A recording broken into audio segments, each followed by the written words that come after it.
are going to talk about the materials. The material for the fuel tank. Remember, we are going to use stainless steel series 300 or aluminum series 5000. And I don't recommend galvanized steel. I don't recommend thermoplate steel. I recommend only stainless steel series 300 marine grade or aluminum series 5000 marine grade. Yes, the enemy of the fuel tanks is the accumulation, the concentration of water on top of the tank, because that concentration of water produces this erosion, especially in the corners of the tank. This is a special situation in aluminum tanks. The name of that type of corrosion is voltage corrosion. We are going to study in our book of corrosion, that corrosion. What is the meaning of that corrosion? The tank, the fuel tank, should be located in a free area. No surrounded by carpet, no surrounded by foam, no surrounded by rubber. Should be free, and if the tank is over areas of fiberglass, should be separated a 1/4 inch in order to avoid in order to help that the water flow in between the tank and the fiberglass, and the water never be accumulated in between both of them. This is very important right now. I'm going to show to you a couple of examples. Okay, in terms of gasoline, the gasoline tank never be integral with the system. The same like in diesel. What is the meaning of that? Some years ago, the boat builders, they fabricate the boats with the fuel tank integral with the hull. In other words, the fuel tank is part of the hull. In between a couple of ball heads and the bilge, they close in fiberglass that area, and they dedicate that area for the fuel tank.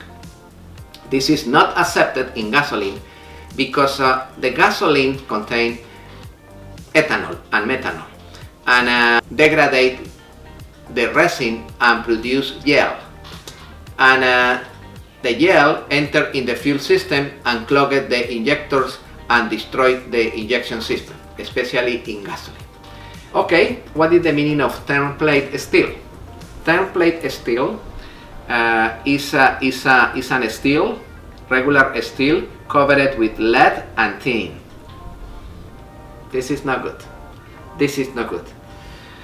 Over the time, the coating will form a thick paste that will clog the diesel fuel. That's not good.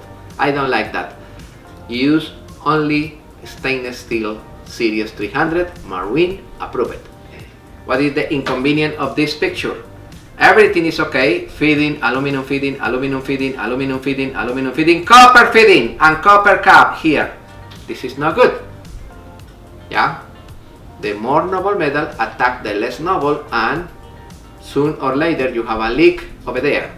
What happened in the second picture? What is wrong? What is wrong? You have carpet. You have carpet here in between the fiberglass and the aluminum tank, and you have a bracket in steel. This is a steel and produce corrosion.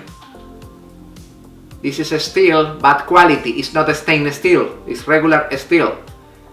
You have two wrong scenarios. You have the tank directly over the surface with a carpet in between. The carpet absorbs humidity, accumulate moisture, and destroy the aluminum, accelerate the voltage corrosion in the surface of the tank.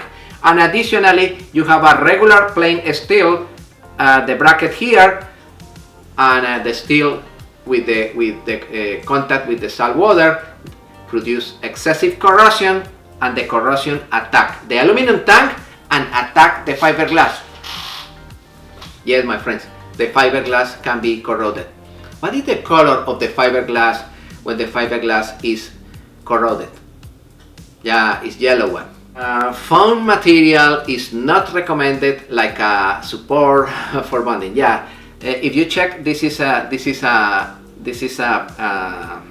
fuel tank fabricated in steel and surrounded around with foam. I don't recommend.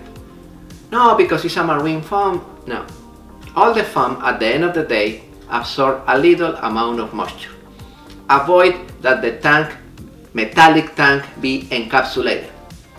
Or if the tank is plastic, it's possible, no problem. But if the tank is metallic, aluminum or stainless steel, the tank should be free on the sides and on the bottom. The tank should be free, not encapsulated. Be careful with that. I want to share to you this wonderful design for a fuel tank. This is a professional installation of a fuel tank. And yes, my friend, this is the boat. It's a fish boat. Look at the straps to keep the fuel tank. Look at the suction of the fuel. Look at the cap, completely sealed. This is the fuel tank for that boat. Catastrophic, my friend. Follow the ABYC recommendations for the materials, for the installation, for the brackets. We are going to review quickly the situation. We are going to continue with the fuel lines. What is the recommendation for the fuel lines in inboard engines, diesel engines? My recommendation is try to organize the fuel lines professional. The fuel lines, the installation should be properly supported. The fuel line should be, in my opinion, rigid on the walls of the engine room, like the picture that you have on the screen right now. Those lines should be rigid, normally in copper or stainless steel. In some boats they use aluminum.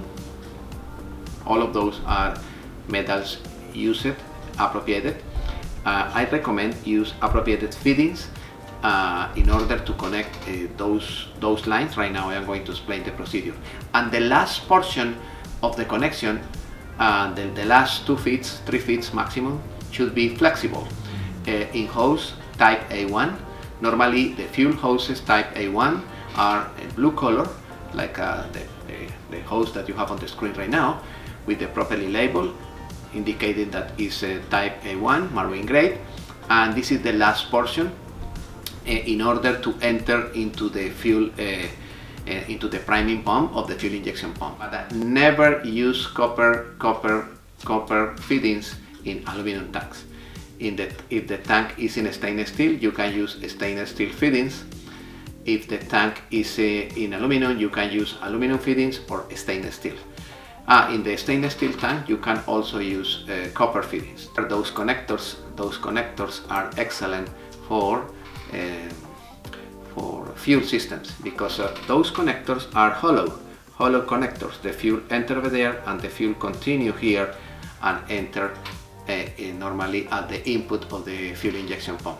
I recommend, this is very important, create a discharge manifold and return manifold per each engine in order to connect fittings from the discharge manifold, like the manifold that you have on the screen right now, and fittings from the discharge manifold. Okay, the discharge manifold supply fuel to the engine, and the return manifold return fuel into the tank. This is good. Is for organization is better. The engine room looks professional. The engine room looks organized, and the troubleshoot is easy, because you can identify where is that the system is clogged, or where is that the system have a problem.